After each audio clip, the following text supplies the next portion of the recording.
دنیا کے اندر دو چیزیں ایک جیسی ملتی ہیں، ایک کو نصیحت کہتے ہیں، ایک کو تنقید کہتے ہیں۔ لوگ سمجھتے ہیں نصیحت اور تنقید دونوں ایک چیزیں ہیں، لیکن علماء کتابوں میں لکھتے ہیں جب آدمی کسی کی اچھائی چاہتے ہوئے اکیلے میں اس آدمی کو برائی سے بچنے کی دعوت دے، نیکی پر چلنے کی دعوت دے، اسے نصیحت کہا جاتا ہے۔ اور اس کے مقابلے میں ایک آدمی دوسرے آدمی کی برائی کو لوگوں کے سامنے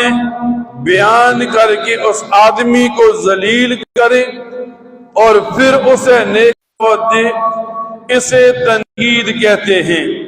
مثلاً آپ مسلمان ہیں، آپ پر 5 وقت کی نماز فرض ہے، اس لیے کوشش کیا کریں کہ اس فریضے کو ادا کریں، اسے نصیحت کہیں گے۔ لیکن چند آدمی اکٹھے بیٹھے ہوئے ہیں، ایک آدمی اگلے کو کہتا ہے تو بے نمازی ہے، تو گنہگار ہے، کوشش کیا کر کے نماز پڑھ، اسے تنقید کہتے ہیں۔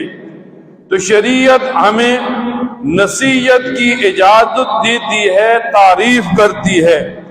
لیکن شریعت ہمیں تنقید سے بچنے کی تلقین کرتی ہے۔ دنیا میں جب ایک مسلمان کسی کو نصیحت کرتا ہے، نیکی کی دعوت دیتا ہے، بعض لوگوں کے ذہنوں میں سوال اٹھتے ہیں کہ میں نیکی کر لوں گا تو کیا ہوگا،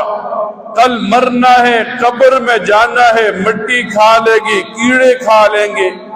پھر یہ اعمال، یہ مشکلات کیوں ہیں، پھر یہ سردیوں کے اندر ٹھنڈے پانی سے وضو کیوں ہے، گرمیوں کے اندر جلتی دھوپ میں نماز کے لیے چل کر جانا کیوں ہے۔